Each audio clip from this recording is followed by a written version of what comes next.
উপস্থিত সকল সুধীবৃন্দ, আমরা বিশ্বাস করি যে রাষ্ট্রে আইনের শাসন, ন্যায় বিচার এবং মানবাধিকার নেই, সেই দেশ কখনোই একটি গণতান্ত্রিক মানবিক রাষ্ট্র হতে পারে না বা হয়ে উঠতে পারে না।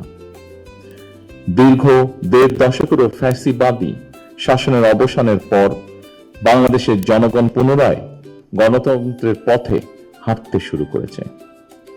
এই গণতান্ত্রিক যাত্রা সুসংহত করতে রাষ্ট্রে ন্যায়ের শাসন প্রতিষ্ঠার বিকল্প নেই, আর এই ন্যায় বিচার সবার জন্যই প্রযোজ্য। একজন মানুষও যাতে অর্থের অভাবে অ্যাক্সেস টু জাস্টিস থেকে বঞ্চিত না হয়, সেই লক্ষ্যকে সামনে রেখে সরকার লিগ্যাল এইড কর্মসূচি অব্যাহত রেখেছে। একজন ভুক্তভোগী টাকার অভাবে আইনজীবী সহায়তা নিতে পারবে না, এমনটা যেন না হয় সেটি সরকার চেষ্টা করবে সর্বতোভাবে নিশ্চিত করতে। আর্থিকভাবে সামর্থ্যবান নয় এমন মানুষদের জন্য অ্যাক্সেস টু জাস্টিস নিশ্চিত করতে সরকার সুনির্দিষ্ট পরিকল্পনা গ্রহণ করেছে।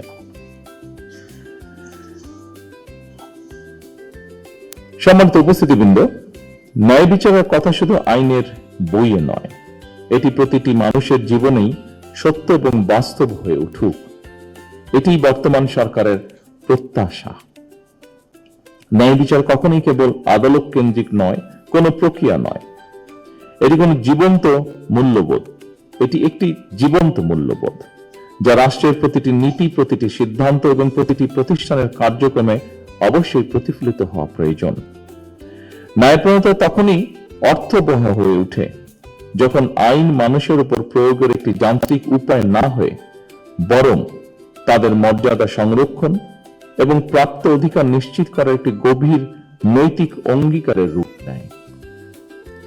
বাংলাদেশের রাষ্ট্র গঠনের ইতিহাসেও এই ন্যায়বোধ একটি শক্তিশালী প্রেরণা হিসেবে কাজ করেছে।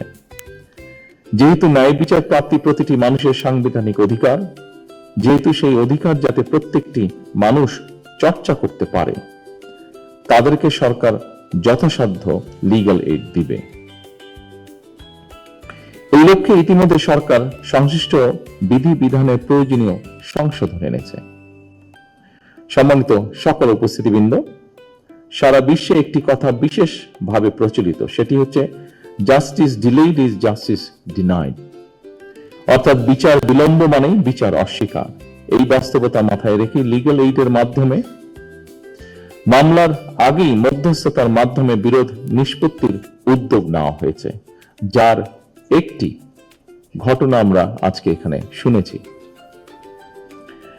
এই ব্যবস্থার মাধ্যমে ইতিমধ্যেই দেশের বিভিন্ন জেলায় কয়েক হাজার বা তারও বেশি হবে, হাজারেরও বেশি হবে, বিরোধ বিবাদ স্বল্প সময় এবং খুব কম খরচে আদালতের বাইরেই নিষ্পত্তি করা সম্ভব হয়েছে।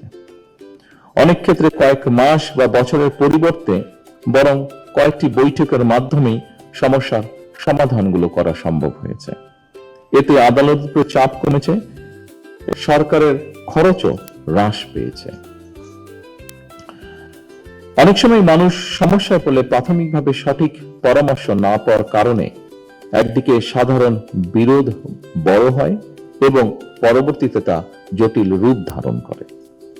ফলে অনেক সময় মানুষ বিচার বিমুখ হয়ে যায় কিংবা ন্যায় বিচার থেকে বঞ্চিত হয়। সুতরাং মানুষ যেন সহজে প্রাথমিক আইনি পরামর্শ গ্রহণ করতে পারে, এক্ষেত্রে সরকারের লিগ্যাল এইড হেল্পলাইন আরো কার্যকর ভূমিকা রাখবে বলে ব্যক্তিগতভাবে একজন নাগরিক হিসেবে আমি সেটি আশা করি। সম্মানিত সকল উপস্থিতিবৃন্দ, প্রতিটি মানুষের মনে এমন বিশ্বাস থাকতে হবে যে জনগণের যে কোনো প্রয়োজনে রাষ্ট্র তাদের পাশে রয়েছে। লিগ্যাল এইড সেই বিশ্বাসেরই একটি প্রতিফলন বলে আমি বিশ্বাস করি।